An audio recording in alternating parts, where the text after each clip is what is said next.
Well, good evening. It's good to see, he said, kid. It's good to see so many wonderful activists here and to be in this beautiful hall. I studied for the priesthood for 1 year, and so if I slip into a quote or two because I'm in a former church, please bear with me and forgive me, okay? But I can't think of one quote that I think applies to a lot of people in this room, and it's from Galatians, and I promise this will be the only one I do. It's from Galatians, and it goes something like this: "Let us not lose heart in doing good, for in good times we shall reap if we do not grow weary." And I think for those of you who have been active in the fair trade movement, to Jillian and all of the folks that work with her and so many that I met tonight, I can thank you and congratulations for all the steadfastness and the work you've done to fight and to educate on this issue. You know, Seattle is a wonderful city, and for me, in addition to all of its charms, Seattle is the place where the allegedly unstoppable force of globalization met the immovable object called grassroots democracy. So, how many of you were on the streets with me and others in the Battle of '99? Well, thank you. We won in '99, and thanks to years of relentless campaigning by the activists worldwide since, the planned massive expansion of the World Trade Organization's power and scope never happened. And that's made a real difference in the lives of people all over the world. Why? Because today's trade agreements are no longer mainly focused on cutting tariffs and quotas, rather starting with a pact such as, if you just heard, the '93 North American Free Trade Agreement, NAFTA, and the '94 WTO trade agreements. They have functioned as delivery mechanisms for a broad range of retrograde trade pact policies, non-trade policies, excuse me. There's almost no progressive movement or campaign whose goals are not threatened, while vast swaths of public interest policy achieved through decades of struggle are poised to be undermined.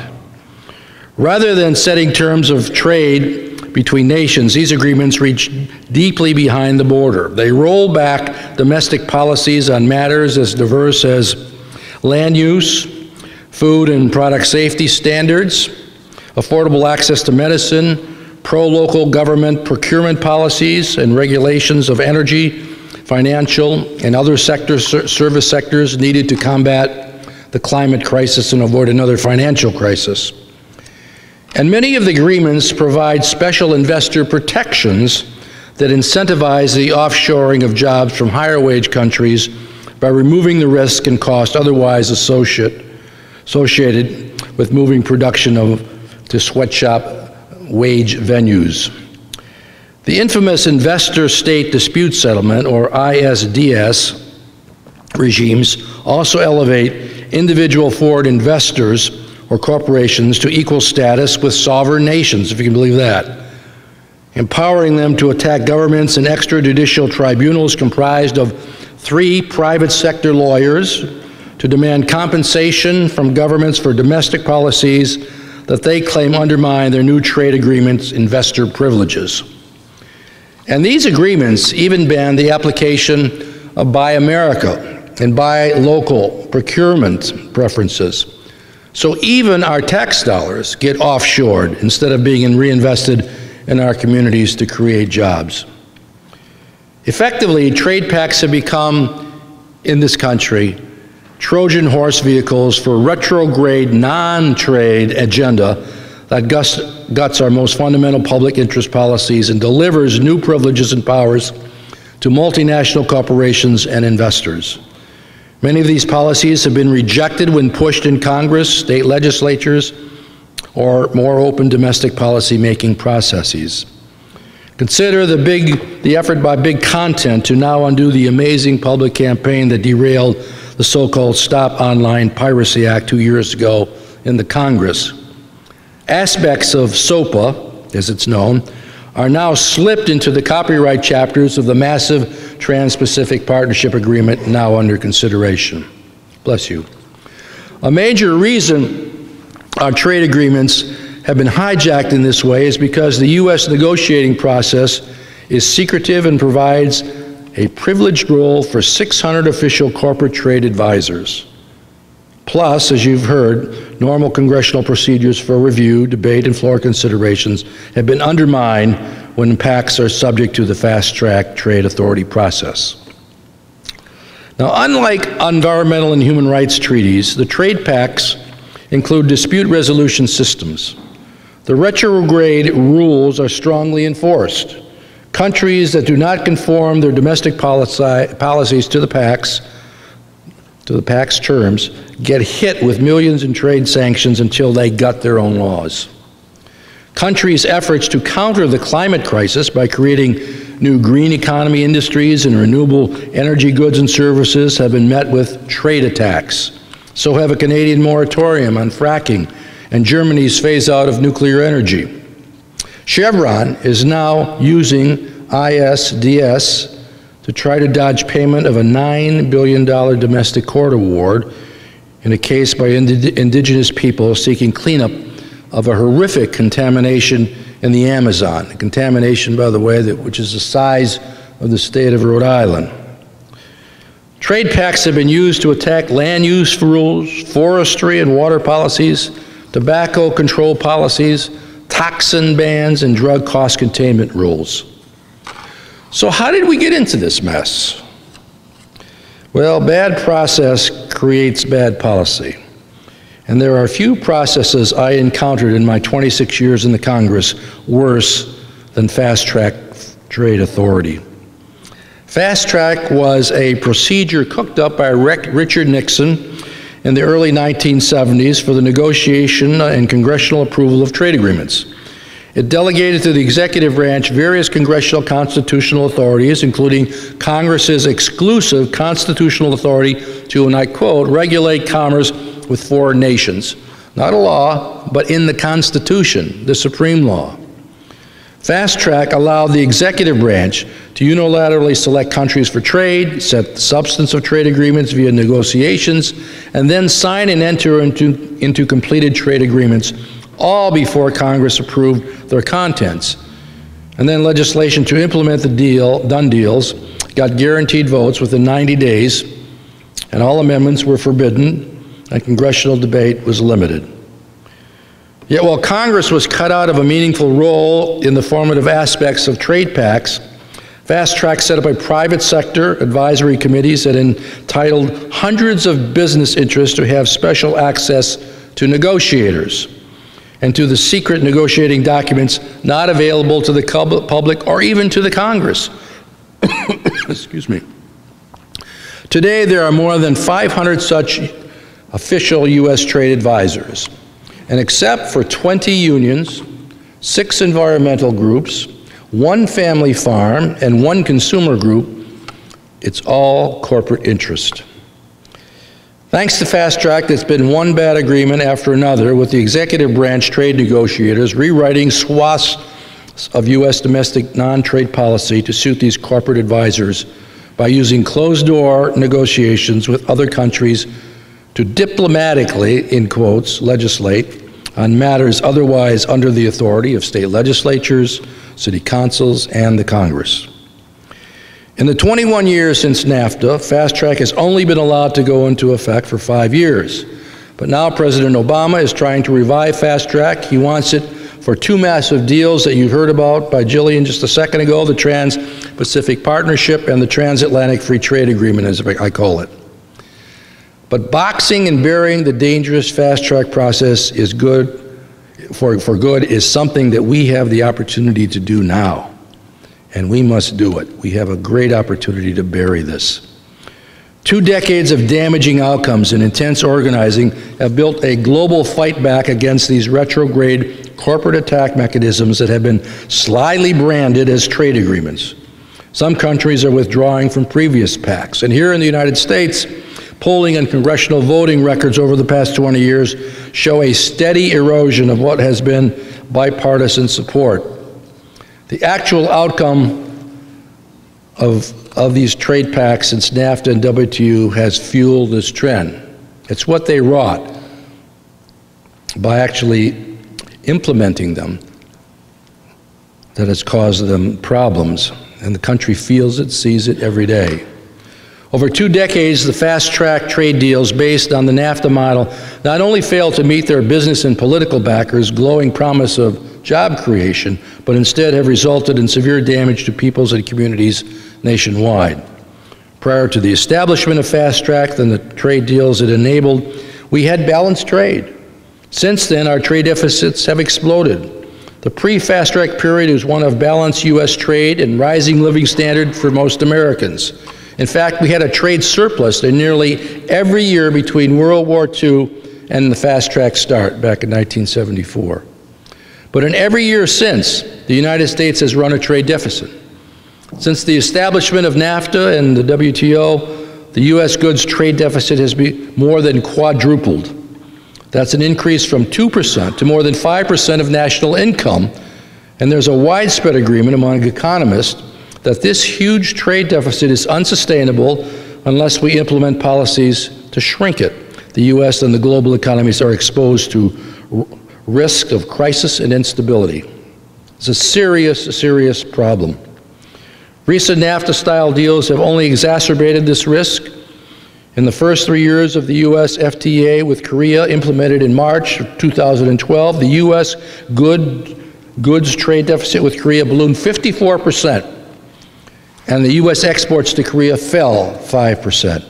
Ironically, some of the biggest deficit increases were in the automotive and meat industries, 2 of the sectors that the Obama administration had promised would be winners under the deal. Using the export-to-job ratio, this is the formula that the Trade Office and the Obama administration employed, they projected 70,000 jobs would be created by the Korean deal. This drop in net U.S. exports to Korea in the FTA's first 3 years alone represents the loss, using their formula, of 85,000 U.S. jobs. Meanwhile, in 2014, the United States had $177 billion goods trade deficit with its 20 free trade agreement partners as a group. So if you combine all these free trade agreements, who was in them as a group, we had an increase of 427% increase since the deals were implemented. That's the deficit. Even if you add in the trade surplus we have in services, we still have a $100 billion deficit with these countries. Yet in contrast, our aggregate trade deficit with all non-FTA countries, the ones we just do regular trade agreements with, no fast track, just a back and forth negotiation in which the Congress has a say as well. If you look at that, those countries, these non-FTA countries, has decreased by about 95 billion or 11% since 2006. Using the Obama administration's net export job ratio, the FTA trade deficit surge implies the loss of about 780,000 U.S. jobs. And the U.S. trade deficit with China has grown from 84 billion in 2000, before Congress approved China's accession to the WTO in 2000, to 324 billion, which equates, using their own formula, to 1.3 million Americans' jobs lost. A word about manufacturing. 6 million American manufacturing jobs, 1 out of 3, have been lost during the fast-track era. U.S. manufacturing sector has long been a source of innovation, productivity, growth, and good-paying jobs. It's an accelerator industry which helps create jobs in other businesses. I remember early on in the 80s, every manufacturing job created something like, good manufacturing job created something like 7 other jobs in the country. The U.S. Department of Labor lists millions of workers as losing jobs to trade since NAFTA and WTO were passed. And that is under just one narrow program that excludes many whose jobs lost is trade-related. Further studies show that the U.S. economy could have supported an estimated, listen to this, 7 million more manufacturing jobs if not for the massive trade deficit that has accrued under the current U.S. trade policy. Some analysts say that the technology-related efficiency improvements account for manufacturing job loss, not trade policy. But both factors play a role. But Congress actually has a say over trade policy. And many analysts and policymakers of diverse political stripes believe that the rebuilding of the manufacturing sector is important to America's security and economic well-being. Now, all of you have heard that Washington State is the exception.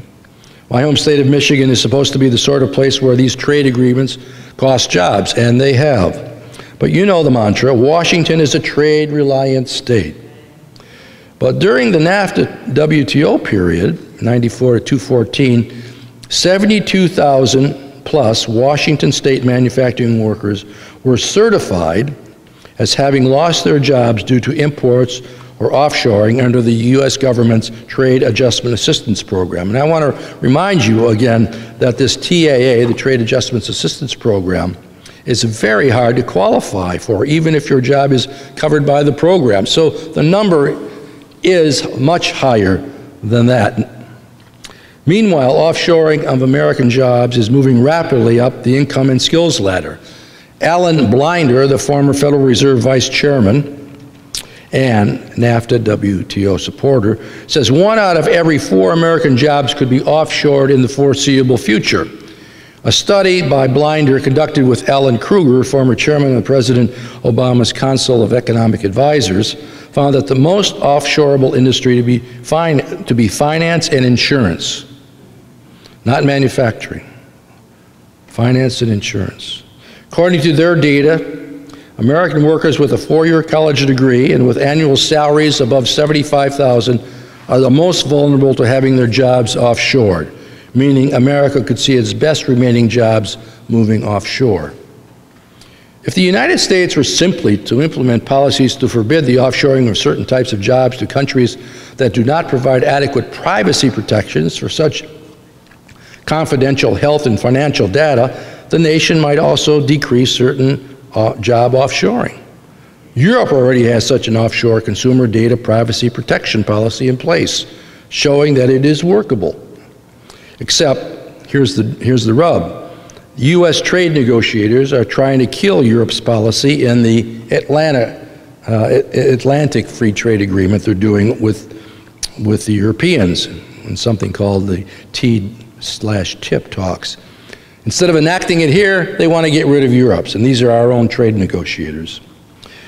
You might think, well, my job has not been offshored under these trade deals, so this does not affect me. But trade's effect is mainly on the types of jobs and thus the wage level available across the economy. U.S. wages barely increased in real terms since 1973, the year before Fast Track was first enacted. In 1974, for instance, the average hourly wage in today's dollars was $19.24, while in 2014, it's up only 7% to $20.56. But over the same period, U.S. workers' productivity more than doubled. Economists now widely named increased globalization and trade openness as key explanations for the unprecedented failure of wages to keep pace with productivity, as noted in a recent Federal Reserve Bank research. Supporters of these pacts say that this race to the bottom is inevitable. There's nothing we can do about it, except actually the trade agreement investor privileges promote offshoring of production from the United States to low-wage nations, so there is something we can do about it. In the past, trade competition came from imported products made by foreign firms operating in their home countries. But today's trade deals have investor privileges that reduce many of the risks and costs previously associated with moving production from developed countries to low-wage developing countries. Thus, many imports now entering the United States come from companies originally located in the United States and other wealthy countries that have moved production to low-wage countries. For instance, nearly half of China's exports are now produced by foreign enterprises, not Chinese firms.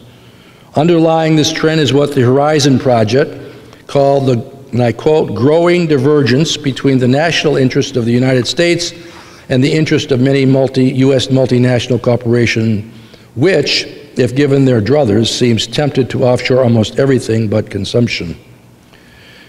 And they use trade deals to pit U.S. American workers into competition in a globalized labor market with no basic floor of decency regarding wages, labor rights, safety, where some poor nation workers earn less than 10 cents per hour. This gets to how trade affects the composition of jobs available here.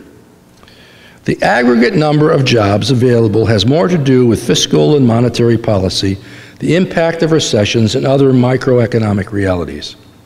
We have lost millions of manufacturing jobs during the fast track era, but overall, unemployment has been largely stable, excluding the recession, as new low-paying service sector jobs were created. Proponents of status quo trade policy raise the quantity of jobs to claim that fast track deals have not hurt American workers. What they do not mention is that the quality of jobs and the wages most U.S. workers can earn have been degraded. According to the U.S. Bureau of Labor Statistics, about 3 out of every 5 displaced manufacturing workers who were rehired in 2014 experienced a wage reduction. About 1 out of 3 of them took a pay cut of greater than 20%. And for an average manufacturing worker earning about $47,000 a year, this is $10,000 gone. And trade policy holds back wages even if jobs can't be offshored. Why? Because when workers in manufacturing are displaced and seek new jobs, they add to the supply of U.S. workers available for non-offshorable, non-professional jobs in hospitality, retail, healthcare, and more. As more American workers displaced from better-paying jobs by our trade policies have joined workers competing for these non-offshorable jobs, real wages have actually been declining in these growing sectors. So what do we get? The damage is not just to those workers who actually lose jobs, but to the majority of American workers who see their wages stagnate. Even accounting for America's access to cheaper imported goods, the current trade model's downward pressure on wages outweigh those gains, making most Americans net loser in this formula. Yes, that's contrary to trade theory, which holds that while those specific workers who lose their jobs due to imports may suffer, the vast majority of us gain from imports because we can buy cheaper goods. But when the nonpartisan Center for Economic and Policy Research applied the actual data to the trade theory, they discovered that when you compare the lower prices of cheaper goods to the income loss from low wages competition under the current policies, the trade-related losses in wages hitting the vast majority of American workers outweigh the gains in cheaper goods for trade. U.S. workers without college degrees, about 63% of our workforce, have lost an amount equal to about 12.2% of their wages, even after accounting for the benefits of cheaper goods. That means a net loss of more than $3,400 a year for a worker earning the median annual wage of $28,000. Well, our trade policy contributes to downward pressure on U.S. wages. Agreements like NAFTA and the WTO also include terms that directly increase the price of key consumer products. For instance, special protection for pharmaceutical companies included in the WTO require signatory governments to provide them longer monopoly patent protection for medicines. The University of Minnesota found that extending U.S. monopoly patent terms by 3 years as required by the WTO increased the prices Americans paid for medicine by over $7.8 billion in today's dollars. That figure only covers medicines that were under patent in 1994 when the WTO membership was approved by Congress. So the total cost today is much, much higher. Just a few words before I conclude on income inequality. By the way, on income inequality, and I'll make this case right now, trade is a huge, big part of this. But in addition to trade, the other big part of it, the issue that we can't get anybody other than people in this room and a few other activists around the country to talk about, is the right to collective bargaining. You're not going to deal with trade inequality unless workers have a right to bargain collectively. And that gets to the whole point of union representation. And when you're down to 6.5% in the private sector, that means there basically is virtually no collective bargaining going on in the country. So big surprise that we have wage stagnation, or that people are losing at $28,000 a year, $3,400, or on $47,000 a year, $10,000. Today's inequality between rich and poor in America has jumped to levels not seen since the robber baron era. The richest 10% are now taking more than half of the economic pie, while the top 1% get more than 1/5. Wealthy individuals' share of the national income was stable for the first several decades after the Second World War, but shot up 51% for the richest 10% and 146% for the richest 1% during the fast-track era that we've been talking about. So what's the connection to trade policy? Come on, it's pretty obvious. Long-standing economic theory states that trade will increase income inequality in developed countries. In the 1990s, a spate of economic studies put the theory to the test, resulting in an academic consensus that trade flows had indeed contributed to rising income inequality. The only debate is the extent of the blame to be placed on trade. Even the pro-NAFTA Peterson Institute for International Economics has estimated that 39% of the increase in U.S. wage inequality was attributable to U.S. trade flows, 39% from a very conservative outfit. In 2013, when the Nonpartisan Economic Policy Institute updated an off-cited 1990s estimate of trade's impact on U.S. income inequality, it found that using the model's own conservative assumptions, 1/3 of the increase in U.S. income inequality from 73 to 2011, the fast-track era, was due to trade with low-wage countries. The role of trade escalated rapidly from 95 to 2011, a period marked by a series of fast-track free trade deals. EPI found that 93% of the rise in income inequality during this narrow period resulted from trade flows, and changes in technology or educational levels do not fully account for such wage pressures. Some have argued that advances in computer technology explain why less technologically literate American workers have been left behind, asserting that more education rather than different trade policies is how America will prosper in the future. While more education and skills are desirable for many reasons, these goals alone will not solve the problem of growing inequality. First, as documented in the Federal Reserve Bank paper, inequality started rising as systematic U.S. trade deficits emerged in the early fast-track period, far before most workers reported using, by the way, far before they started using computers on the job. Second, college-educated workers have seen their wage growth stagnate even in technologically sophisticated fields like engineering. Thus, addressing trade policy not only better educating American workers, but we need to really tackle these other issues on rising income inequality that I just mentioned. My conclusions. Today we face a moment similar to the Seattle '99 showdown between corporate power and people power, and we can win again. Back in the early '90s, when we fought against the establishment of NAFTA and the WTO, we did not have hard evidence that we have now. We could predict, based on the PAC's text, what we thought would happen. But the WTO's expansion and the massive NAFTA expansion to 34 countries called the Free Trade of the Americas, the Multilateral Agreement on Investments, all of these we have stopped in part because we had growing evidence of what these deals would mean for our lives and those people in other countries involved.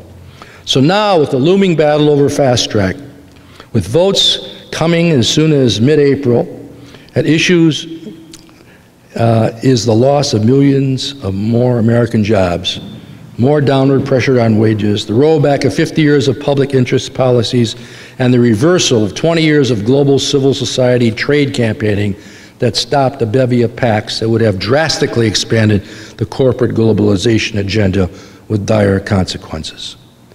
The administration is pushing to conclude a Trans-Pacific Partnership deal in the coming months.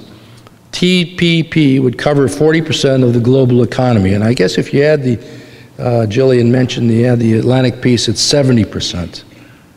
Unfortunately, many of those negotiating TPP are the very same ones who got us into NAFTA. Some of them, like our current top trade official, spent time on Wall Street before coming back to Washington. While many people who supported NAFTA have changed their views based on the deal's actual outcomes, the Obama administration's trade teams include the few remaining unconstructed Democratic NAFTA supporters, plus a lot of GOP holdovers who now are buried and serve in the non-political positions that help determine what they bring forward. The result, instead of the new trade agreement model President Obama promised, the TPP includes the same terms that were in NAFTA, but in many instances made worse. And there is no alternative but to win. The expansion of this regime threatens to lock in a system of enforceable global governance that formally prioritizes corporate rights over human rights and the rights of democratic nations to govern their own affairs. Now, the good news is there is almost no Democratic support for fast track in the House of Representatives, which is where the trade battles are won or lost. But I know a little bit about that. I used to be what they call the whip of my party. I was the whip for 11 years, the longest whip in the history of the Congress, I think, elected whip. Anyway, so one of the things I did was count votes, and I know how votes can slip.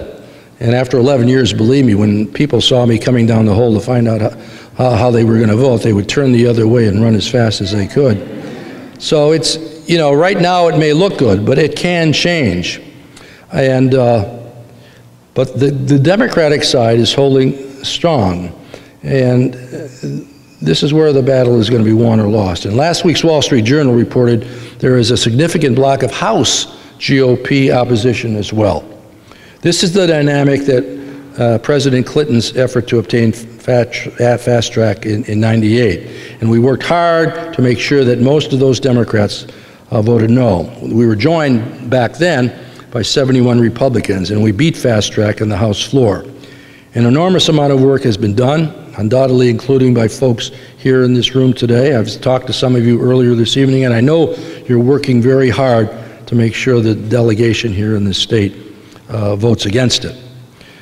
So over your work over the past 3 years to make sure that there is never a majority to revive fast track is just very critical and important. Instead, we need to replace fast track with a new trade authority that sets binding objectives, what must and must not be in trade pacts, and that provides the public and the Congress with a steering wheel and emergency brakes so negotiations stay on track. Last year, more than 600 labor and small business, environmental and consumer, faith and seniors, internet freedom, and family farm groups united on a letter to Congress reaffirming their opposition to the old fast-track system and enumerating the principles for a new trade authority process that they could support, that I could support. Legislation to revive fast-track could be introduced as soon as this week. I'm talking about the old one, the one that we fear. And although probably it will come right after the congressional recess, it's going to be somewhere in that period. And then the immovable object of grassroots democracy will be tested once again. And no one more so than in Washington State. The largest block of Democratic House members, among the very few House Democrats who have not opposed fast track, come from Washington State.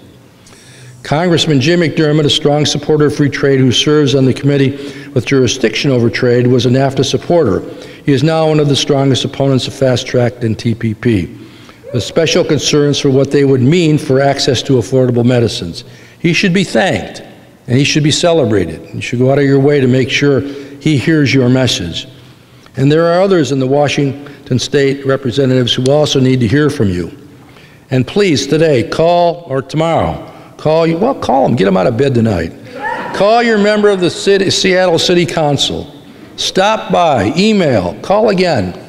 If Seattle passes a resolution against fast track, I can tell you it would reverberate loudly in the other Washington as well. And because you're at the center of this debate. Because how this battle plays out will not only determine your economic futures and that of America's middle class, which is declining at an ever so accelerated rate today, and whether our planet has a livable environment, and whether we will live with the results can and can control the policies that affect our daily lives, it will also determine the kind of country and world that we leave for our children and our grandchildren. Those are what's at stake. And here in Seattle, you know that people power can do amazing things. I've watched you do it on wages, I've watched you do it on trade, and I know you can do it once again. And I'm just going to end with one short story, because I know I've taken more than my time. And it's a story about Bill Bradley. Bill Bradley was at a dinner one evening, and he was sitting on the dais, and the waiter came by and put a pat of butter on his plate. And Bradley turned to the waiter and he said, "Can I have 2 pats of butter, please?" And the waiter said, "Sorry, 1 pat per person." Well, the MC for the evening gets up and he walks over to the waiter and he says, "Maybe you don't know who this man is. This is Bill Bradley. He's a former U.S. Senator, NBA basketball star, a Rhodes Scholar, maybe future President of the United States." And the waiter looks at the MC and he says, "Well, maybe you don't know who I am." And the MC said, "Well, I don't know who you are. Who are you?" And the waiter said, "I'm the guy who controls the butter." So, you control the butter. And these block of votes here in Washington are critical. And I know from talking to you, you're committed, you've worked hard, and with a little bit more push, we're going to get there. We're going to put this baby to bed. Thank you so much.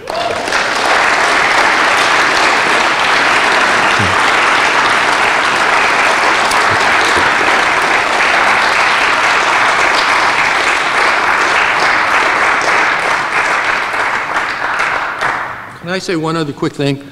I won't talk very much on the panel, by the way, because I've used more of my time than I should have. Lori Wallach of the Public Citizens Global Trade Watch has done a really wonderful book on Fast Track. It's old, but if you're interested in going through all of this, it's here. You get it from Public Citizen. It's called Fast Track Trade Authority. She's sort of the genius and guru of the opposition intellectually, and so I encourage you to look at it if you're interested. Thank you.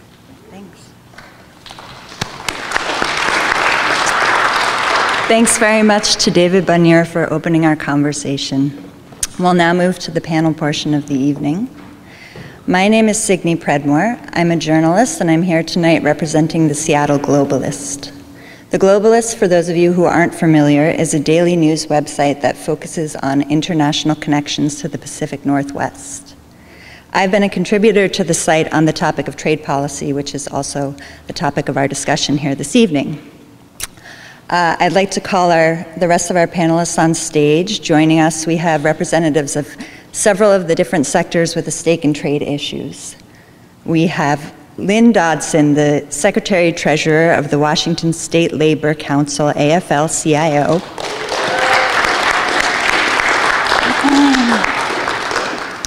We have Mark McDermott, organizer and educator around social and economic justice. We have Robin Everett, Associate Regional Representative at the Sierra Club. And finally, Marianne Mercer, who is a maternal and child health advisor for Health Alliance International.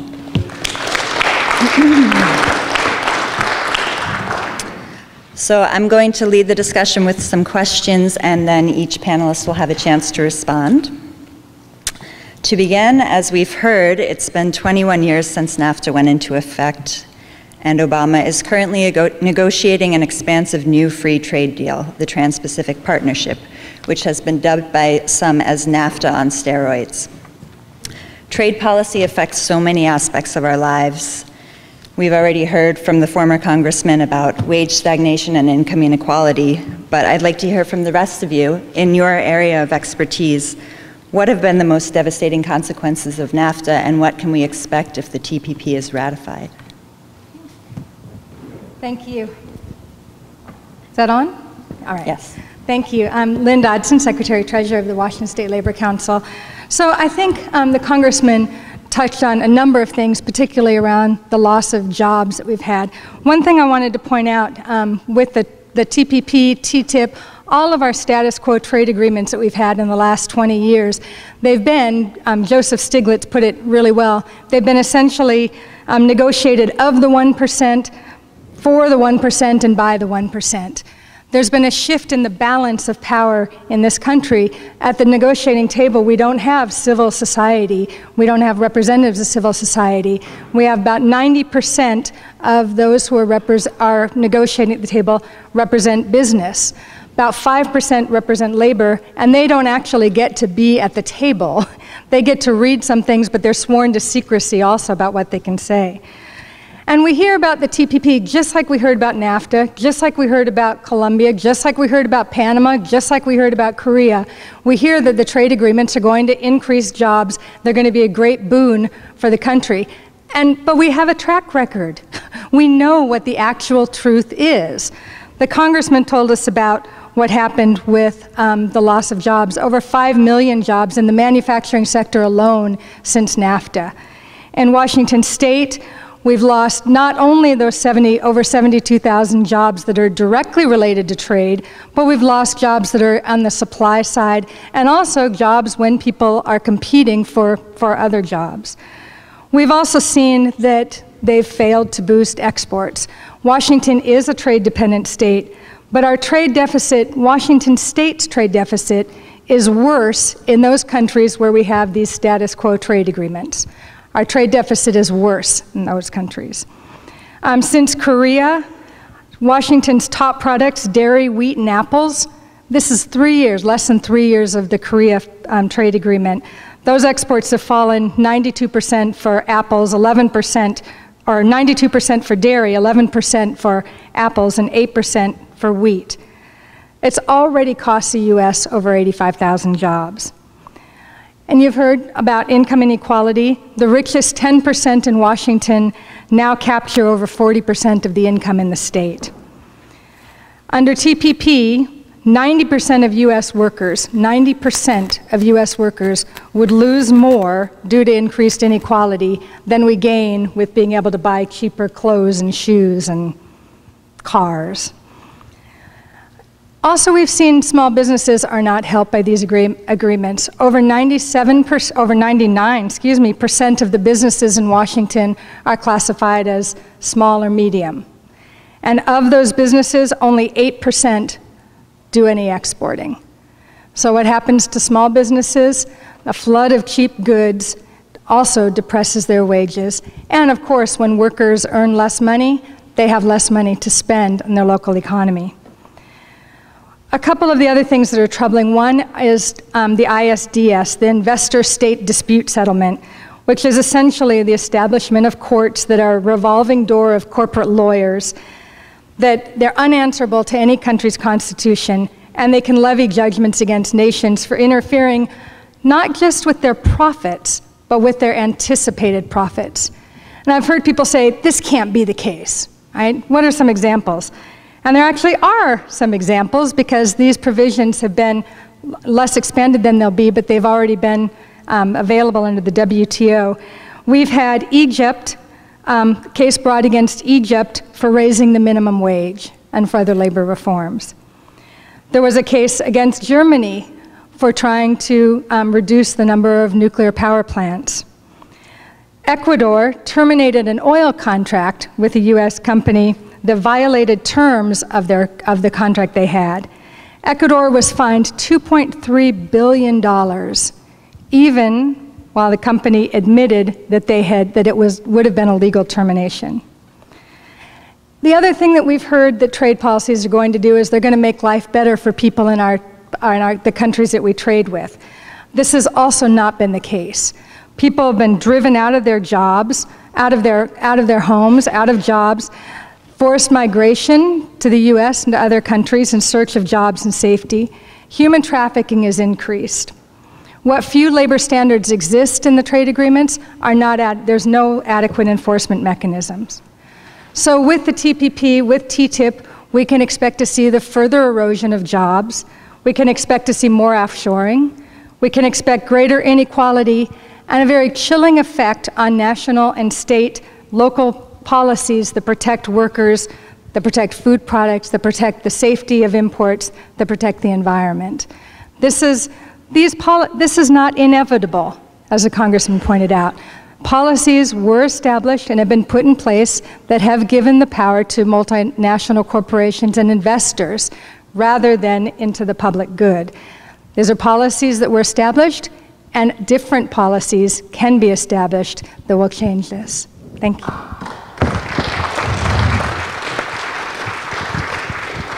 I'm Mark McDermott, and I want to start with a quote from Business Week from October 12th, 1974. It is a direct quote. "It will be a hard pill for many Americans to swallow. The idea that doing with less so that big business can have more.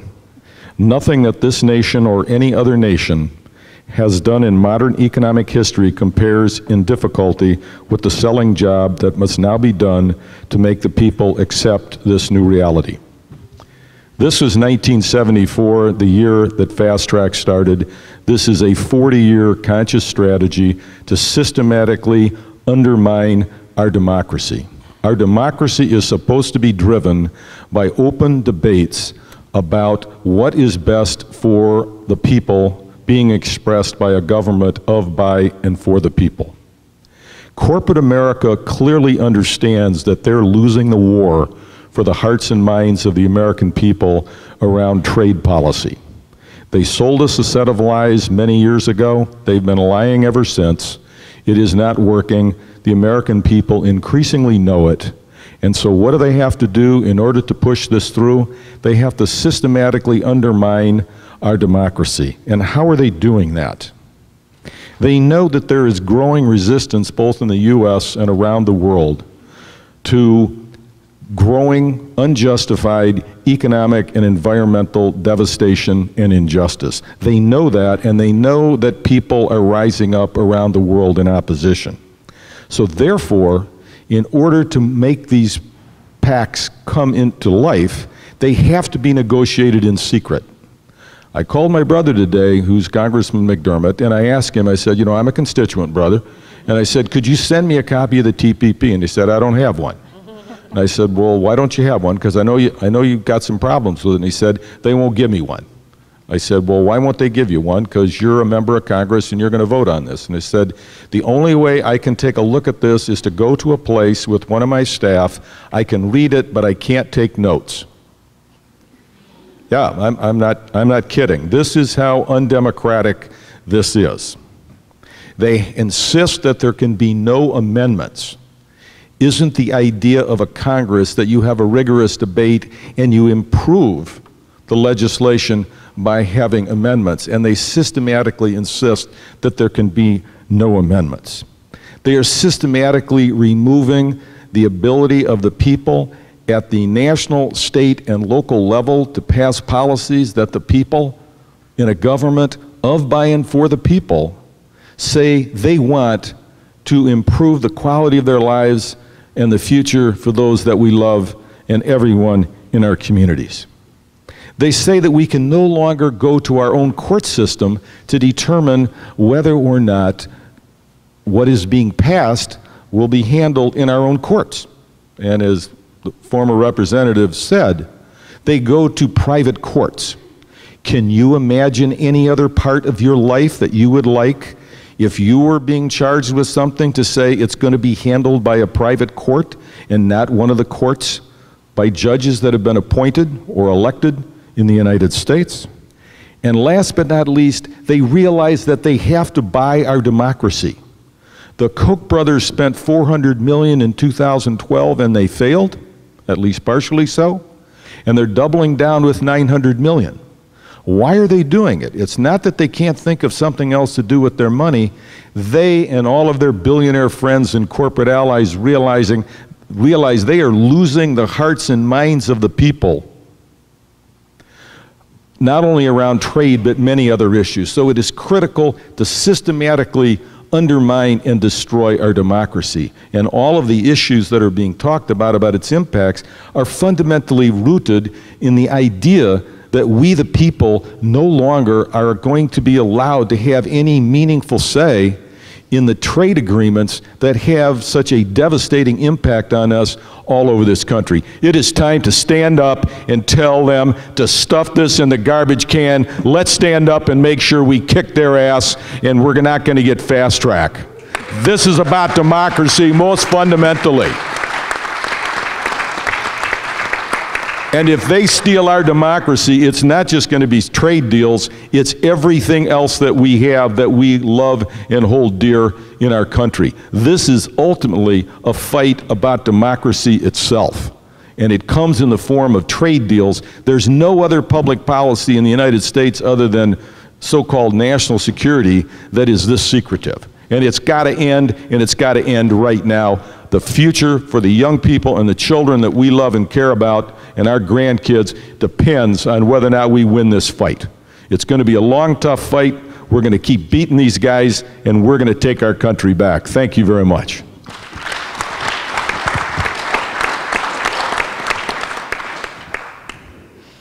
Hello. So I have to say, the workers will get screwed with this process, but who else will get screwed is the planet. Our planet is really in trouble. We are dealing with widespread deforestation, the collapsing of the ocean, and climate change happening at an alarming rate. And what these trade policies do is they allow for our sovereign laws, like Mr. McDermott was saying about how this is about a fight for our democracy. This is a way for corporations to challenge our environmental laws on the basis solely of whether or not it hurts their profit or not. It's not about American people, it's not about our safety, it's about whether or not a corporation will lose money on an environmental law passed. There's a lot of different chapters in the TPP, many of which are not about trade. I think like maybe 5 out of like 30 or something like that. Yeah, 5 are about trade. One of them is the environmental chapter. And back when NAFTA was negotiated, we got a really raw deal on the environment. And we worked really, really hard to amend that deal, and it took over 10 years to get the multilateral agreements in place that would help protect some of the environmental concerns that we had around NAFTA. And what TPP will do, from what we've seen from the leaked documents around the environmental chapter, it will roll back all of that. What's at stake for the environment is Australia's Great Barrier Reef, Peru's Amazon forest, and any kind of protections we hope to get around shark finning. That's kind of the global aspect on this. We're talking about illegal lumber, illegal harvesting of wildlife, and this trade agreement will roll back every little bit of improvements that we got over NAFTA. But then also is the investor-state issues. And so any kind of law that we pass could, in fact, be challenged in private tribunals that are only, like I said, determined by whether or not the company has lost money. And this isn't a hypothetical question. This is happening now. And Lynne alluded to a couple of different cases in which this has happened. And one of them, I would say, that's most recent, is in September 2013, a company that was fracking underneath the St. Lawrence River in Canada was asked to stop firmly by the Canadian government. They put a moratorium on fracking because they were worried about what it was doing to the quality of the water in the St. Lawrence River. Mind you, they never said you can't frack there ever again. We're just going to study it. Well, this company opened up an office in Delaware and then sued, because it was a Canadian company, but they opened up an office in America so that they could be a foreign corporation to sue the government. And now they are suing for $250 million of lost future profits. And while this case is still not settled, out of the 275 that have been settled so far out of these kind of cases, over 60% are in favor of the corporation. And so you can see that if we want to do any kind of laws that maybe buy local solar, or maybe stopping, the exportation of natural gas off the Oregon coast. Anything like that could be challenged. And what it does is it has this chilling effect too, because then it makes legislators not even want to pass a law because they've got this beast looking over their shoulder. And so, for me and for the Sierra Club, we really want to be able to have control of our own environment and make our own choices. And we want a trade deal that brings up the rest of the world. I mean, the rest of the world is just getting crapped on. I'm just going to be honest, their environment and the workers are being treated like crap in order to make them profit. And we should be using as our status as America and one of the biggest buyers of all of these products to say, no, there is going to be a certain level of quality of standard for humans and for the environment when we make these trade deals. And right now, our representatives are selling us down the river and helping to make us be the lowest common denominator, the race to the bottom when it comes to environmental and worker protections. And that's why the Sierra Club is opposed to the TPP and what we have seen come out of NAFTA as a result of these trade deals.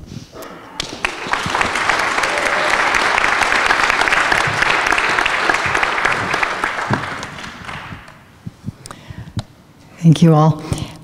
I work in international public health, so we've been hearing a lot about what's happening to this country. And remember that many of the issues that we're encountering here, if it happens in a small country with far fewer resources, it's at least as devastating, and even more so in many cases.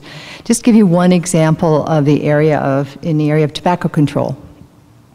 And I think Congressman Bonior mentioned that. We know tobacco is something that normal use, using as intended, kills 6 million people in the world every year, including over 1,000, probably 1,200 Americans every day. So kills people when used as directed, right?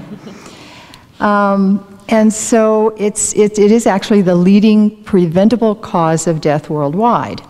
But the TPP we are quite certain now, will treat tobacco trade and regulation of tobacco like any other commodity, like clothes or widgets, whatever.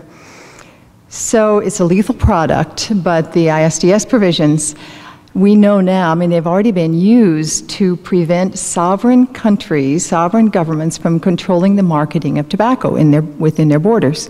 So packaging, reducing the possibility of advertising to kids or just of logos advertising in general. And that's bad enough for countries like ours. Australia is a good example. They are under a huge suit with Philip Morris Asia because they had the nerve to regulate packaging of tobaccos. They said cigarettes had to be in totally plain packaging without logos or anything else.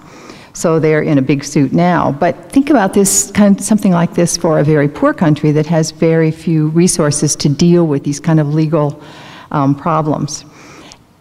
And smoking is a particularly important thing for developing countries because that's where tobacco use rates, smoking rates are skyrocketing. They're continuing to grow, and they're down in most of the developed countries. They're going up in the developing countries. In fact, the rates doubled, I think, between 1970 and 2000. The smoking rates in developing countries doubled. So here are these very resource-poor countries that are fabulous markets, new markets for the tobacco companies. At this point, we know at least 4 African countries that have had warnings. They get legal warnings from tobacco companies saying that one of their laws looks like a barrier to trade and you better change them. So you think about Togo as one of them. So imagine what a little country like Togo in West Africa is going to do. They back down, and for good reason. So one of the public health concerns is that the TPP could give, they're going to make it possible if it passes, and trade agreements already have others. Younger and younger people get addicted to tobacco, and then there's this, sort of great tobacco profits well into the future, but at the price of millions and millions of deaths. it just isn't fair. And there are a lot of other concerns. There are other products, alcohol, infant formula, sort of in these areas that are all really at risk. Countries are at risk of not being able to regulate them because of these, because of the provisions of the TPP. It isn't fair, and we can't let it happen, basically.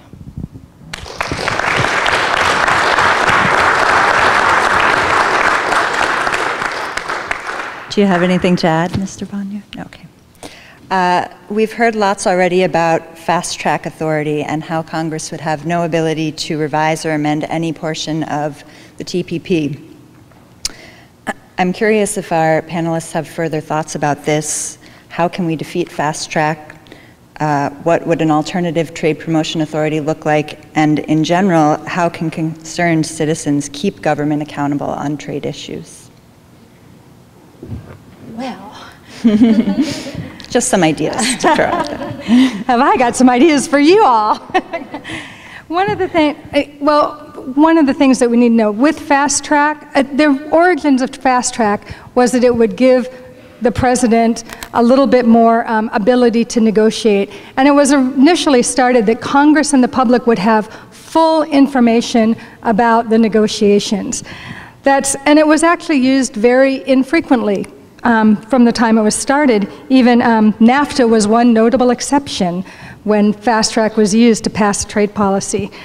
When we have fast track, we are really usurping democracy, and we're usurping one of the constitutional priorities of the U.S. Congress. It is Congress's job to negotiate trade. That is Congress's job. Right now, with fast track, they would have 60 to 90 days to look at the policy and then vote it up or down. No amendments, no conference between the House and the Senate because it's introduced in both at the same time. If we have fast track authority right now, it's not only the TPP that could pass, it's also TTIP, it's been talked about. It's also other trade agreements that could come up during the period of time that fast track is in place. What we want is for Congress to be able to do what the Constitution demands of them. We want them to be able to look at trade agreements very carefully. We want them to debate them. We want them to amend them. Right now, our congressional representatives don't have a great track record. They don't have a great track record on fast track. They don't have a great track record on trade agreements. Of our Democratic congresspeople right now, Congressman McDermott is the only one who has said that he is opposing fast track. He signed a Congresswoman Delores letter opposed to fast track. He needs to be thanked, called, and thanked for his support for this. He's also the only one who voted against the Colombia trade agreement. Anyway.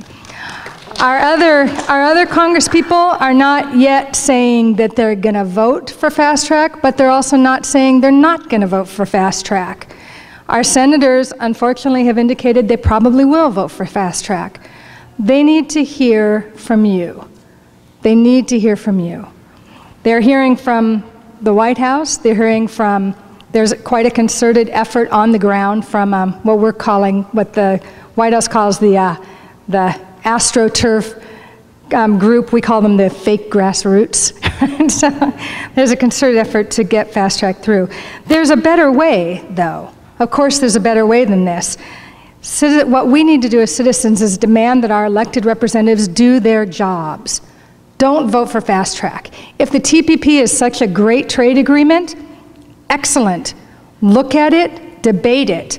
If it has problems in it, for example, no enforceable labor standards, no enforceable environmental standards, then they need to amend it.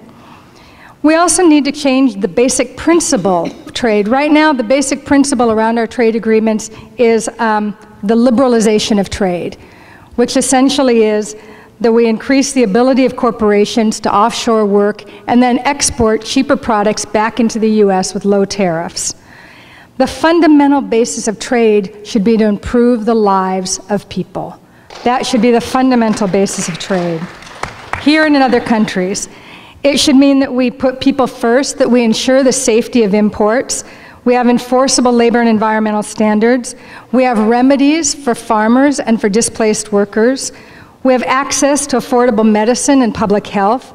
We have rules that maintain national sovereignty, and we're facing a climate crisis in this country. We need rules in trade that are also going to protect and sustain the environment.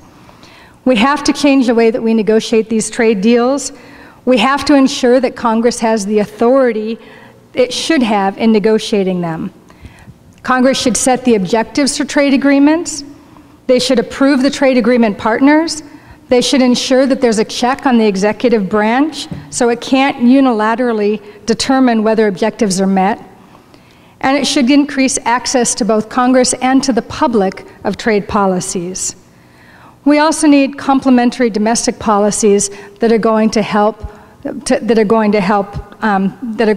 interact with those trade policies. Stronger infrastructures, strong public services, buy local policies, fair tax policies, labor standards that are stronger. These are things that benefit people, not just corporations, and that's the kind of change that we need. That's the kind of trade agreements that we need. Thank you.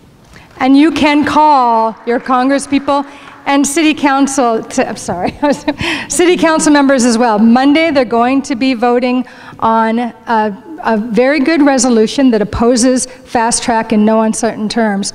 There's probably going to be an amendment that doesn't oppose fast track, that has concerns. We need our city council members to vote against any amendment and for strong opposition to fast track. We need to have them do that. Imagine those things that impact on profits, like higher minimum wages, like paid sick leave, like fair standards. So give your city council members a call, and also your congresspeople. Thank you. I did a poor job of introducing myself. I'm the education chair of the Puget Sound Advocates for Retirement Action, but amongst other things. Let me start with a quote from Joseph Goebbels. If you tell a lie big enough and keep repeating it, people will eventually come to believe it. The lie can only be maintained for such time as the government can shield the people from the political and economic consequences of the lie.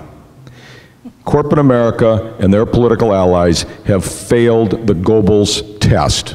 They have not been able to convince us that their lies are true.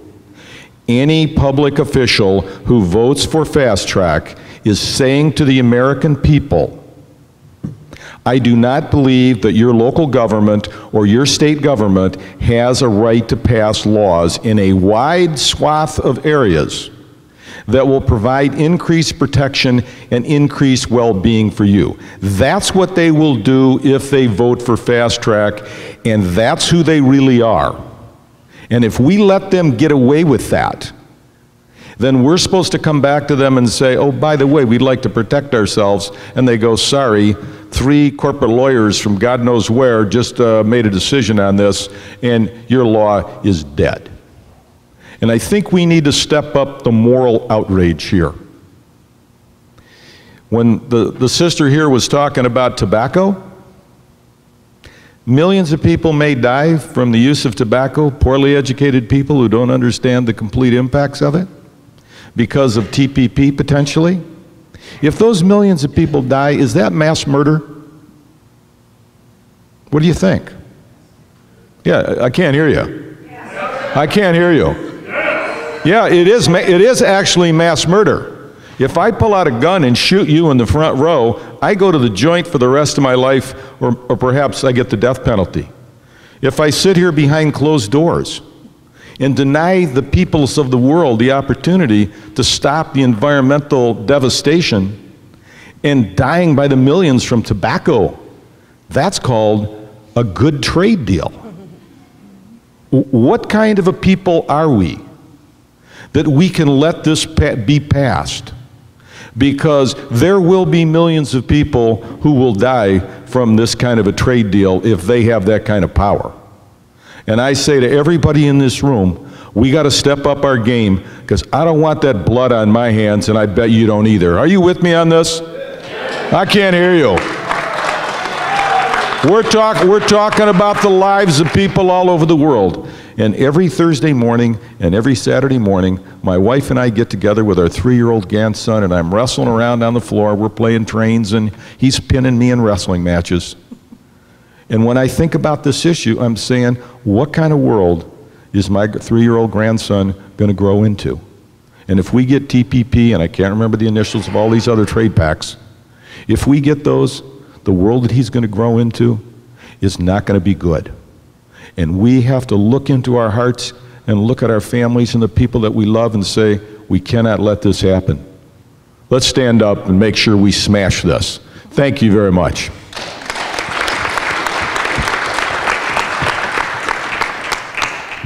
I don't really know how to follow that.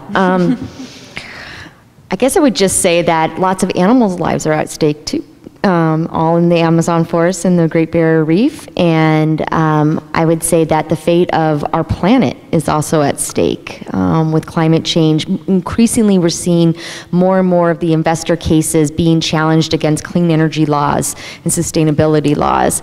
So I think not only is a future of prosperity and worker safety and a shared prosperity at stake, but also a real concern is at stake for our environment and what our planet's going to look like in the next 20, 50, 100 years.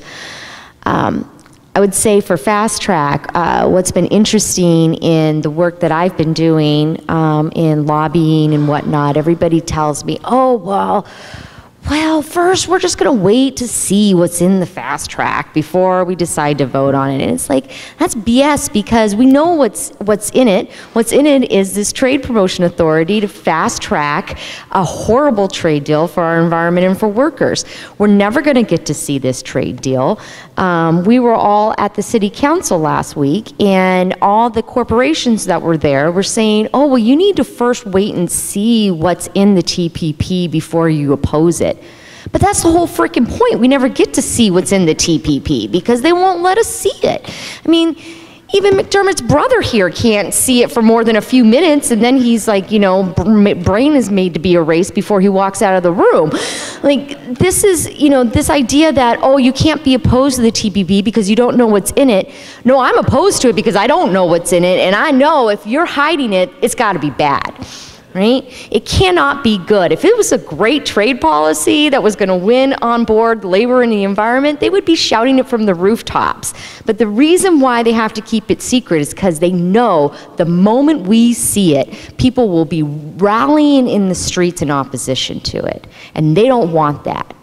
And we are at the moment where it's like storming the Bastille, I swear. Like, how much more are we going to take? How much more environmental and labor degradation are we going to take? How many more people are not going to know what the future of their children is going to look like before we rise up and do something about this?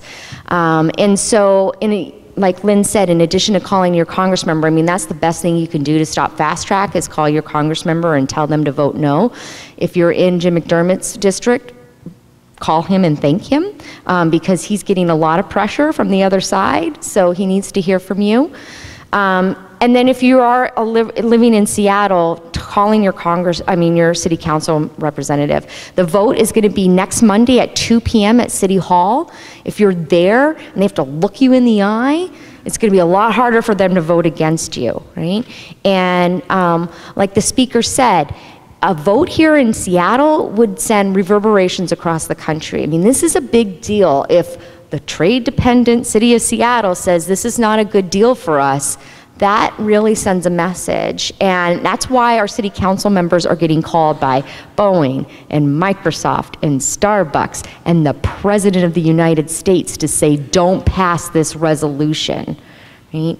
And so they're scared to pass this resolution, and it's going to be a really, really close vote. And so we need all of you out there if you can make it. And if you can't make it, email or call your council members, please. Thank you.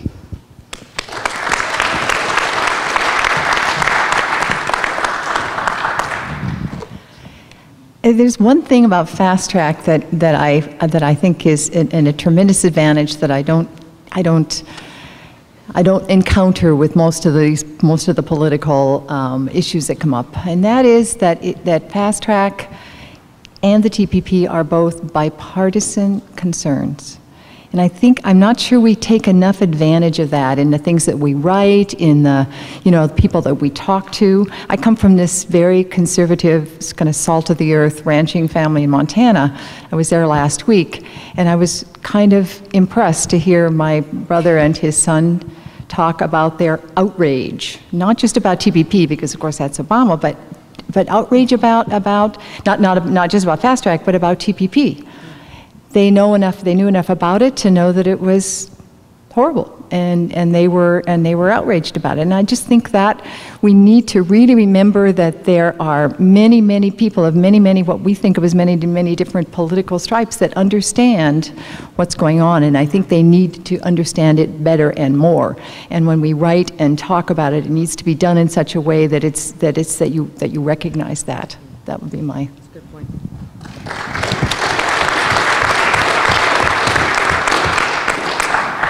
Thank you. So I have one more question for the panel, and then I think we'll take some audience questions.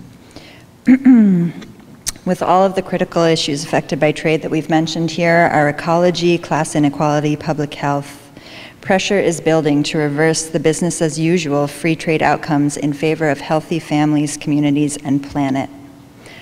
I think Lynne already addressed this a bit, but what would fair trade policy look like to you, and what can we hope for if these are defeated, if the free trade policies are defeated? So I'll say this really quick because I said some of it, although I just got a text actually from one of my sisters up in Bellingham. The Bellingham City Council, just with a vote of 7-0, passed a resolution opposing Fast Track. So you can let our Seattle say 7-0 opposing Fast Track. Yes, we'll send that to our Seattle. So what would it look like? First of all, we'd change a basic principle. Trade policies should benefit people. They should benefit the planet. They should not be solely for the benefit of multinational corporations and the investor class. We have to change the way that we do these trade agreements. They're not working, clearly. Our eroding middle class, climate change, our problems with public health, forced migration, to just name a few. This is a result of our ceding trade negotiations to corporate interests and away from the common good. So we have to change the way we do them. And we'll start by stopping fast track legislation. And I already went over some of the fundamental things, but we need to start by stopping fast track. Every time we've stopped fast track, that's when we're able to stop bad trade deals. It's not unprecedented that bad trade deals stop. It's happened very frequently. When fast track happens, we get bad trade deals. That's what we've seen. We have to have strong coalitions like the Fair Trade Coalition. If you're not already a member, if your organization's not a member, join. Jillian always is ready to take your calls and your money for sponsorships. Need it. And we also we really need people to have continual, relentless pressure on their congresspeople that they need to represent the people in their districts, vote against fast track, and really do some solid trade negotiations, take back the authority and the power of Congress to negotiate trade agreements for people and for the planet in our best interest. Thank you. Oh, you want to go? What would it look like? I just was in Rochester, New York. I gave a couple of speeches there to organized labor and a lot of community folks. In Rochester, 30 years ago, there were 63,000 workers at Eastman Kodak. Today, there's 2,700. 35 years ago, there were about 15,000 workers at Xerox, and their world headquarters was there. It's now gone. It's moved to Connecticut. There's about 2,000 workers there. Bosch and Lohm has taken huge cuts.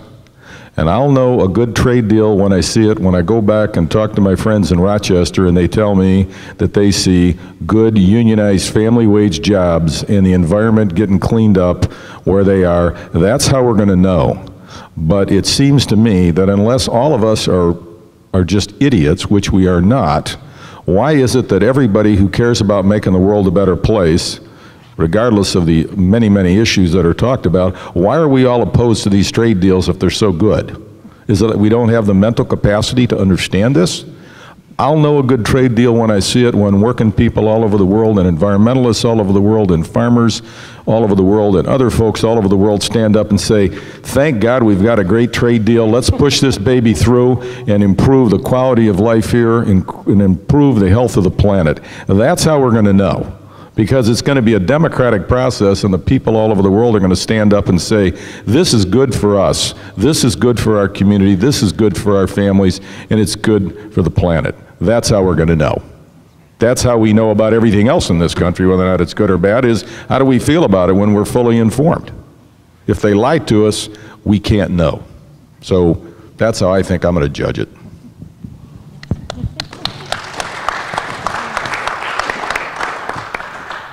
I can't say it better, so I'm going to leave it at that. Yeah, I think I just wanted to re-emphasize what the two other speakers said. The main difference is going to be in the process, that it has to be a totally different process. It has to be transparent, participatory, democratic. It can't be the process that we've had until now, and that will lead to totally different trade policies. It will lead to a fair trade policy. Thanks to all of our panelists for your contributions tonight.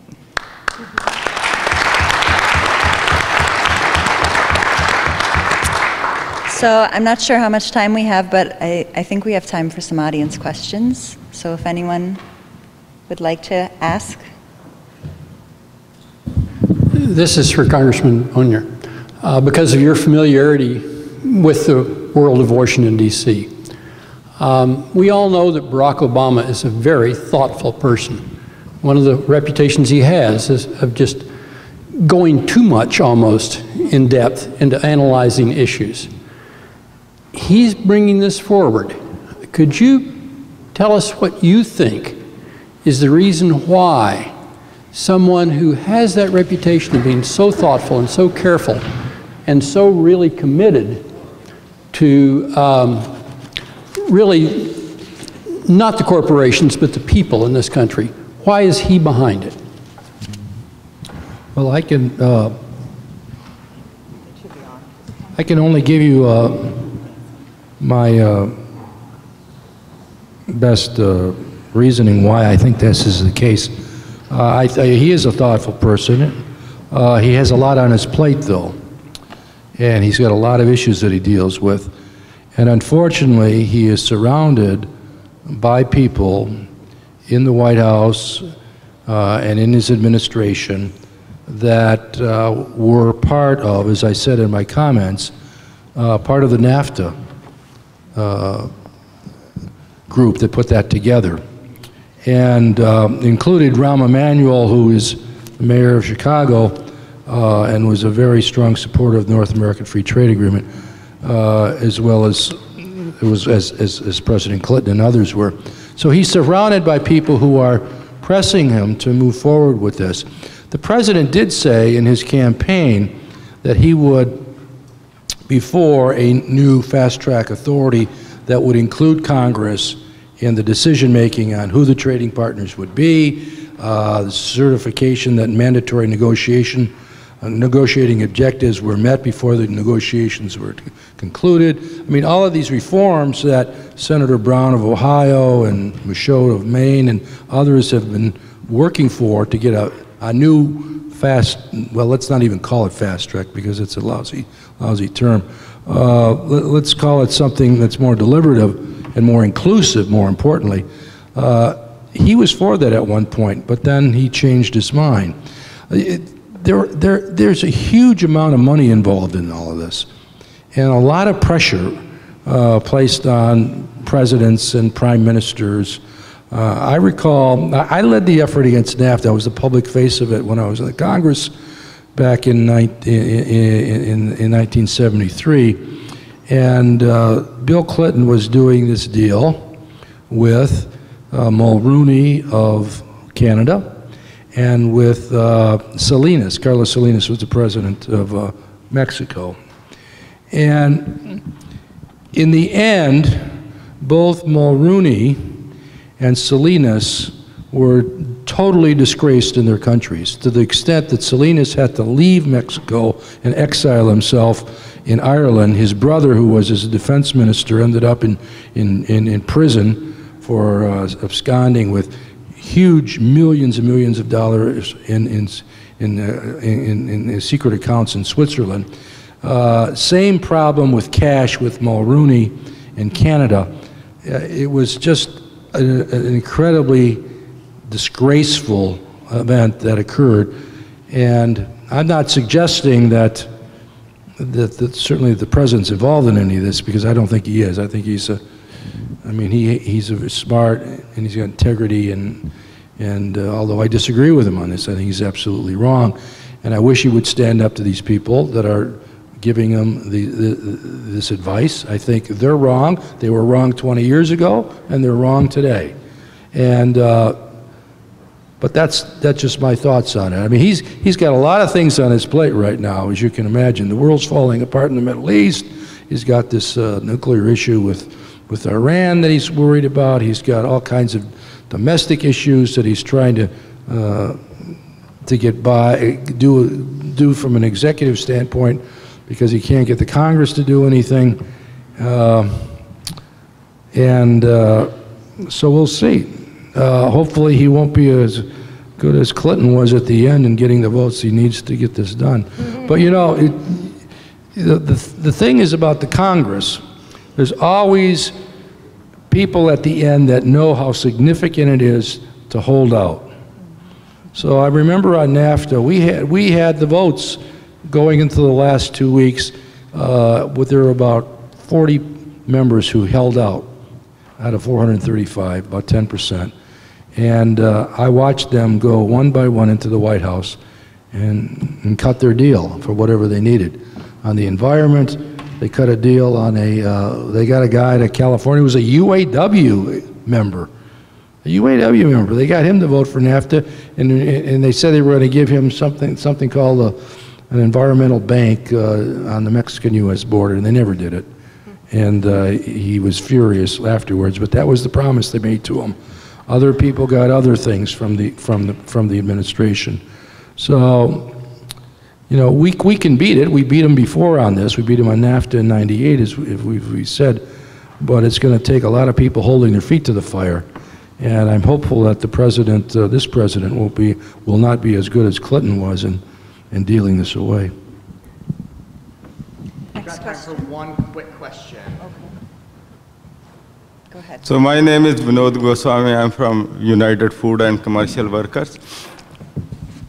So I have two questions. One is like this. I understand this. The whole trade deal, it encompasses 12 different countries. So my question is, first question is that how we are coordinating with all those countries, because they are also, those people are opposed. I understand from, other day we have a global conference of 200 activists from all these countries. They are all opposed because this will be destroying their wage structure, their environment, and their democracy will be in jeopardy, because it's a issue is about sovereignty of the countries, which will be all jeopardized because their laws will not be even, their Supreme Court doesn't have any jurisdiction on this. This ISDS, it's the poison pill. It will destroy the whole world order. So what coordination we have with all those people who are willing to come with us and fight for this? That's my one question. And the second question is, where is the human right? I think we'll have to leave it there, actually, with the first question. Because we will be giving this, the Sultan of Brunei, who is the worst violator of this human rights in his country. We are giving him the best place on the table.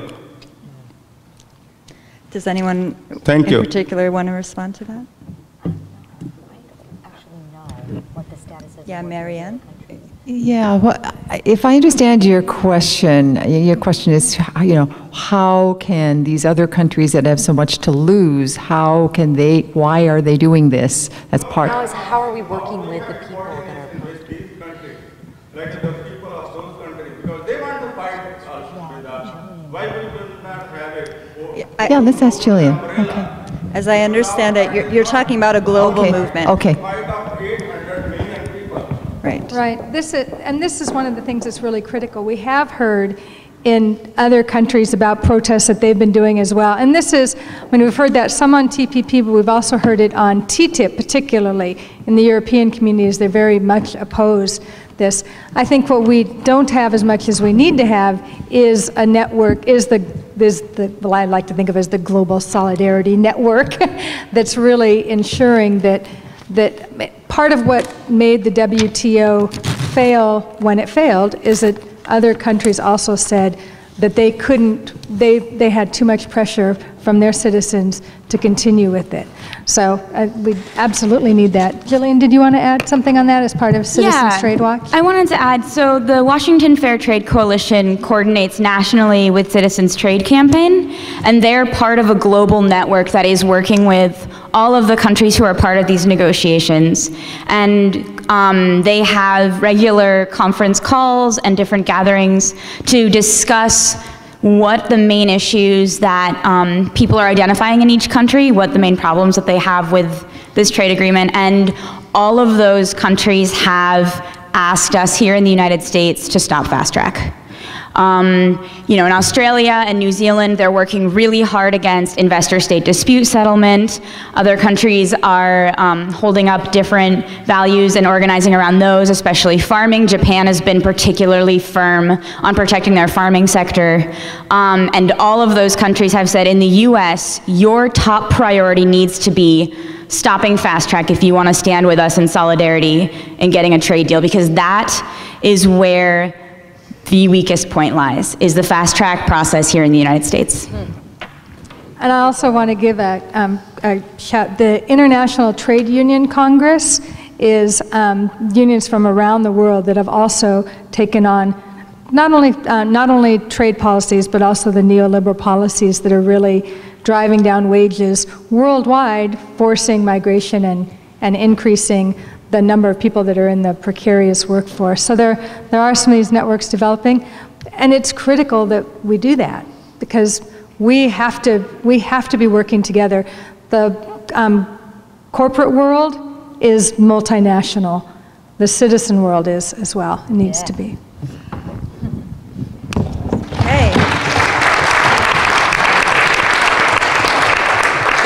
Okay, thanks very much to all of our panelists and to the former congressman, and thanks to you for coming out. Have a good night.